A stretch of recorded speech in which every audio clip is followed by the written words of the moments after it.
प्यारे बच्चों, नमस्कार। जैसा कि हम भरोसे के साथ कह सकते हैं कि आप लोगों का पेपर बहुत ही अच्छा गया होगा। आज कक्षा 10 वालों का हम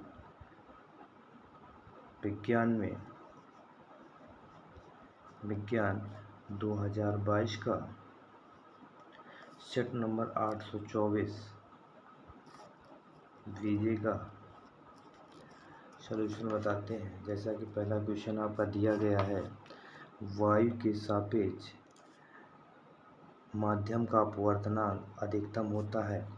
माध्यम का अपवर्तनांक अधिकतम होता है। पहला ऑप्शन दिया गया है जल, दूसरा दिया गया हीरा, तीसरा दिया गया कांच, चौथा दिया गया है तारपीन का तेल। तो आपका सेकंड ऑप्शन हो जाएगा हीरा, क्योंकि माध्यम का अपवर्तनांक उसका अधिक होता है जो वस्तु जितनी ही ठोस होगी, सघन होगी। हमने इससे पहले वीडियो आपको कराया था एक सघन माध्यम और विरल माध्यम। जो वस्तु जितनी ही सघन होगी उसका अपवर्तनांक उतना ही अधिक होगा। जैसा कि अपवर्तनांक की बात करें तो वायु का अपवर्तनांक सबसे कम होता है 1.003। इसी प्रकार बर्फ का देखेंगे तो बर्फ का अपवर्तनांक उसके बाद होता है आपका 1.31। बर्फ के बाद पानी का आ जाता है। पानी का देखेंगे तो पानी का अपवर्तनांक आपका होता है 1.33। शराब का देखेंगे, शराब का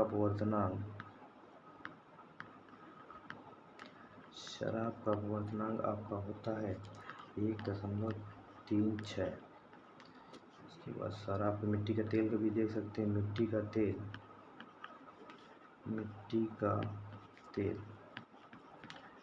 तेल का होता है 1.44।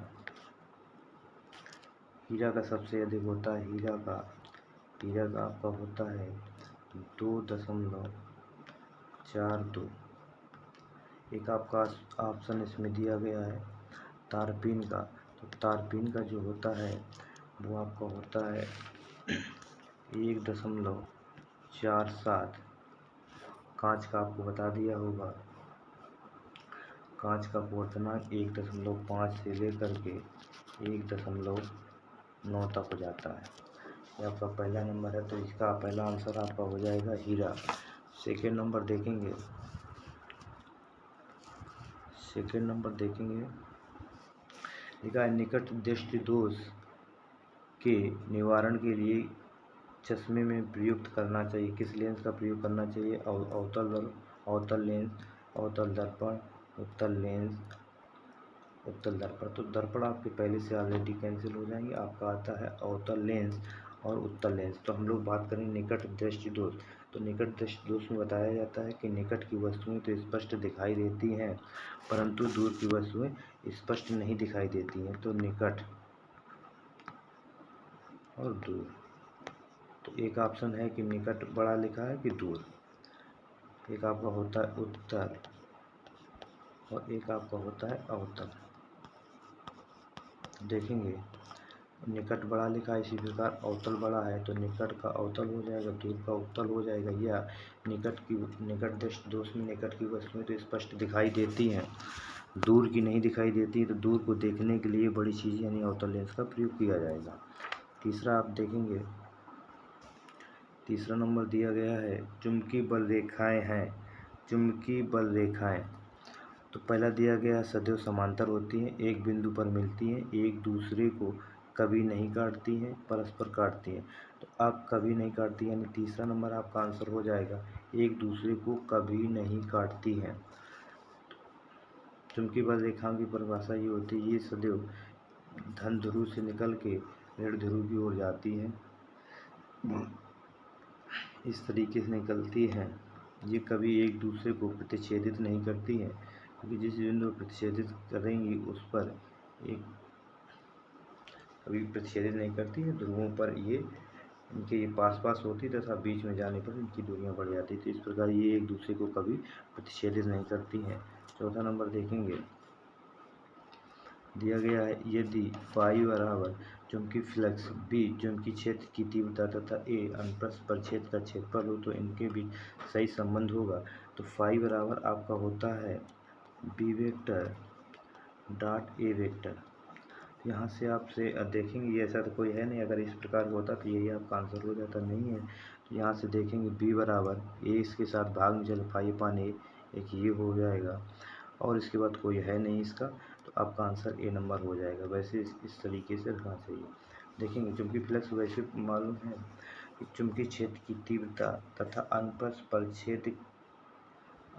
परिक्षेत्र के सदिश क्षेत्रफल के अदिश गुणनफल को चुंबकीय फ्लक्स कहते हैं। इसे फाई से प्रदर्शित करते हैं। आगे देखेंगे दिया गया है अवतल दर्पण के मुख्य अक्ष पर ध्रुव से 30 सेंटीमीटर की दूरी पर स्थित वस्तु का प्रतिबिंब वस्तु पर ही बनता है।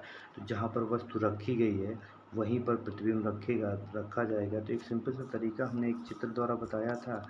एक अवतल दर्पण है, अवतल दर्पण की एक कंडीशन बताई थी कि जब वस्तु को अनंत पे रखते हैं, एक अनंत वक्रता केंद्र के बीच रखते हैं, ये वक्रता केंद्र पर रखते हैं और वक्रता केंद्र और फोकस के बीच रखते हैं, फोकस और ध्रुव के बीच 6 कंडीशन बताई थी, जिसमें तीसरी कंडीशन ये थी जहाँ पर वस्तु रखते हैं वहीं पर प्रतिबिंब बनता है। यानी कि वक्रता केंद्र पर रखने पर प्रतिबिंब वक्रता केंद्र पर ही बनता है, यानी वस्तु के बराबर ही बनता है। तो देखेंगे वस्तु के बराबर बनता है, यानी 30 सेंटीमीटर दूरी पर रखा गया, यानी वस्तु को वक्रता केंद्र पर रखी गई। तो फोकस दूरी वक्रता केंद्र की आधी होती है, तो इसकी आधी हो जाएगी 30 की आधी। तो एफ बराबर आपसे पूछा गया है तो डायरेक्ट 30 का आधा कर देंगे तो आपका आ जाएगा 15 सेंटीमीटर। तो 15 सेंटीमीटर, या इसके दूसरे तरीके से भी निकाल सकते हैं आप लोग।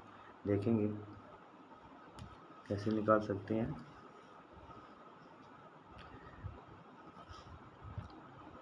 देखेंगे दिया गया अवतल दर्पण मुख्य अक्ष के ध्रुव से अवतल दर्पण है, तो दर्पण की सारी दूरियां हमने बताया था ऋणात्मक होती, तो u बराबर माइनस का 30 सेंटीमीटर और बता रहा वहीं पर प्रतिबिंब बनता है, तो v बराबर भी आपका आ जाएगा माइनस का 30 सेंटीमीटर। देखेंगे सूत्र होता है 1/f बराबर 1/v प्लस 1/u। वस्तु रखेंगे 1/-30 प्लस 1/30। देखेंगे ये माइनस कब हो जाएगा इधर पर, देखेंगे हरा आ जाएगा, एलसीएम लेंगे तो 1/f बराबर एलसीएम आ जाएगा 30। देखेंगे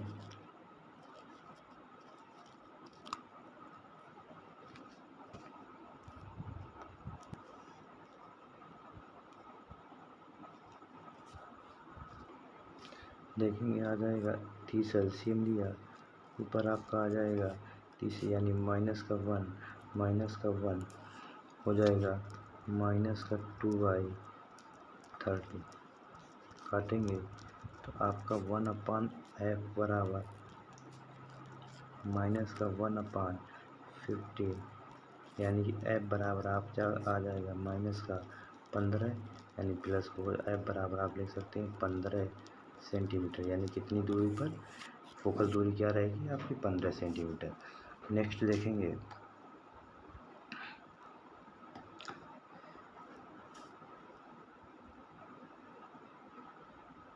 लिखा हुआ है 40 सेंटीमीटर फोकस दूरी वाले अवतल दर्पण की वक्रता त्रिज्या क्या होगी, आप लोगों ने पढ़ा होगा। वक्रता त्रिज्या r बराबर 2f, यानी वक्रता त्रिज्या फोकस दूरी की दोगुनी होती, तो r बराबर 2, ये आपको दिया गया फोकस दूरी कितनी दी गई है 40 सेंटीमीटर, ये आपकी क्या दी गई फोकस दूरी, यानी f का मान दिया गया है। तो आप लिख सकते हैं 2 इंटू एफ का मान दिया गया है 40 से गुणा करेंगे तो r बराबर आपका आ जाएगा 40 दूनी 80 सेंटीमीटर, यानी वक्रता त्रिज्या कितनी आएगी 80 सेंटीमीटर। इसी प्रकार हमने इससे पहले अपना यूट्यूब चैनल बनाया था, उसमें 40 की जगह 20 रखा हुआ है, तो उसका आंसर कर दिया है 40। देखेंगे सेम। इसके बाद आप लोग देखेंगे दिया गया है, आया था उसके बाद गा नंबर वाहनों में उत्तल दर्पण का उपयोग क्यों किया जाता है?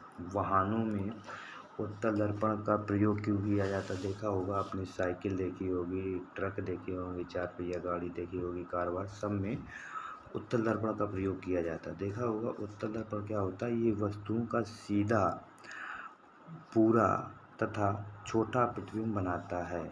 वस्तुओं का एक तो सीधा हो गया आपका, सीधा सीधा सीधा पूर्ण यानी स्पष्ट, पूरा दिखाई भी देता है, और छोटा प्रतिबिंब, छोटा बनाता है। छोटा बनाता है, कितनी भी दूर पर वस्तु रखी हो उसका सीधा दिखेगा, पूरा बनेगा और छोटा प्रतिबिंब दिखाई देगा। देखा होगा पीछे हम लोग बाइक चलाते हैं तो पीछे ट्रक भी होता, तो उस दर्पण में स्पष्ट हमें दिखाई देता है कि पीछे आता हुआ दिखाई दे रहा है। इसके बाद हम लोग देखेंगे, तीसरे का प्रश्न नंबर तीसरे का दिया गया है। 15 सेंटीमीटर फोकस दूरी का एक कोई अवतल लेंस किसी वस्तु का प्रतिबिंब लेंस से 10 सेंटीमीटर दूरी पर बनता है। वस्तु लेंस से कितनी दूरी पर स्थित है? किरण आरेख खींचिए, किरण आरेख भी खींचना। तो आपका दिया गया 15 सेंटीमीटर फोकस अवतल लेंस। अवतल लेंस हमने जैसा कि बता रखा है, अवतल लेंस की सारी दूरियां ऋणात्मक होती है। तो 15 सेंटीमीटर फोकस दूरी, तो F बराबर आपको दिया गया है 15 सेंटीमीटर, और कोई अवतल लेंस किसी वस्तु का प्रतिबिंब लेंस से 10 सेंटीमीटर प्रतिबिंब, यानी कि आपको V बराबर दे रखा है 10 सेंटीमीटर। इसके बाद देखेंगे और बनता है वस्तु लेंस से कितनी दूरी पर स्थित है। वस्तु लेंस से कितनी, यानी वस्तु की दूरी U बराबर आपसे पूछी गई है। सारी दूरियां ऋणात्मक, ये भी माइनस में रहेगी आपको। देखो इसके पहले आप लोगों ने सूत्र पढ़ा होगा 1/F बराबर 1/V माइनस 1/U। देखेंगे F का मान दिया गया है, सारी दूरियां ऋणात्मक होंगी, 15 माइनस का होगा, V भी माइनस का होगा। तो 1/15 माइनस बराबर V का मान दिया गया 10, तो 1 माइनस का 10 माइनस का 1/U। U इधर माइनस का इधर आएगा प्लस का, ये माइनस का 1/15 उधर जाएगा प्लस का, 1/U बराबर माइनस का 1/10 माइनस माइनस प्लस का 1/15, 15 और इसका एलसीएम निकालेंगे, 15 और 10 का एलसीएम निकालेंगे तो एलसीएम आ जाएगा 30। तो 1/U बराबर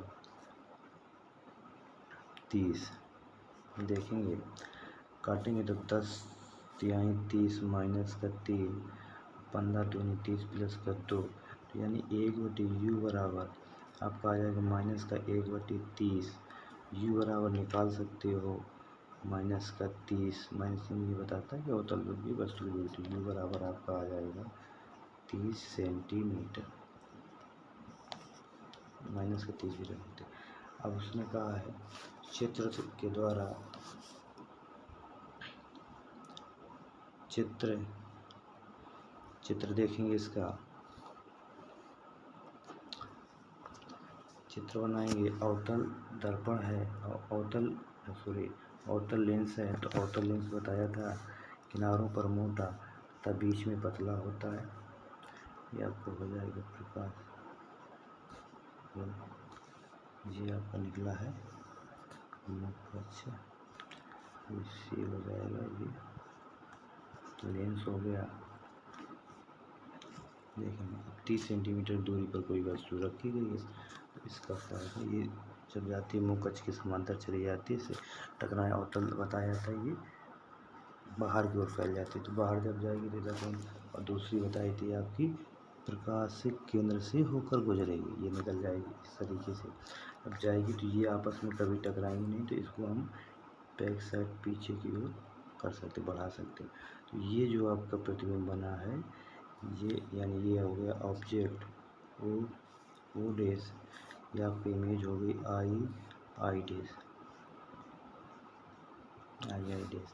ये वस्तु की लंबाई होगी, और यहाँ पर कोई आपका बिंदु F आकर ये आपका चित्र हो गया। इस तरीके से आपको बनाना था। इसके बाद देखेंगे, इसके बाद दिया गया है एक मनुष्य चश्मा पहनकर 25 सेंटीमीटर की दूरी पर रखी वस्तु की दूरी 25 सेंटीमीटर रखी वस्तु को स्पष्ट देख सकता है। चश्मे में प्रयुक्त लेंस को फोकस दूरी 50 सेंटीमीटर, फोकस दूरी 50, बिना चश्मे मनुष्य कितनी दूरी पुस्तक को पढ़ सकता है। यानी u बराबर आपको दिया गया है -25 सेंटीमीटर, आपको दे या न दे फिर भी 25 सेंटीमीटर। उसके बाद f बराबर दिया गया है, f बराबर दिया गया -50 सेंटीमीटर। इसके बाद देखेंगे, आपने पढ़ा होगा सूत्र 1/f बराबर 1/, इससे पहले जो लगाया था 1/v माइनस का 1/u। तो 1/f का मान दिया गया 50, 1/50, वो भी माइनस का 50 बराबर 1/v। v आपको ज्ञात करना है, u का मान दिया गया है 1/v माइनस 1/u का मान दिया गया है 25। तो ये आपका माइनस का 25 है, तो माइनस माइनस प्लस हो जाएगा। देखेंगे तो 1/50 माइनस का, और ये माइनस माइनस प्लस फिर इधर आएगा तो माइनस को हो जाएगा। तो माइनस का 1/25 बराबर 1/v आपका हो जाएगा। तो एलसीएम निकालेंगे तो 50 आ जाएगा एलसीएम, 50 एकम 50 तो माइनस का 1, 25 दूना 50 माइनस का 2 बराबर 1/v। तो v बराबर 2 1 3 हो जाएगा, तो यानी कि 1/v बराबर हो जाएगा माइनस का 3/50, माइनस का 3/50, नीचे 50 लिखा हुआ 50। इसके बाद देखेंगे, जब v बराबर निकालेंगे, v बराबर तो हो जाएगा माइनस का 50/3, माइनस का 50/3, 3 से काटेंगे तो 3 एकम 3, 2 बचा, 20 हो गया, 3 18, दशमलव लगाया, 3 18 यानी 6 आता रहेगा। तो इसलिए हम लिख सकते हैं v बराबर माइनस का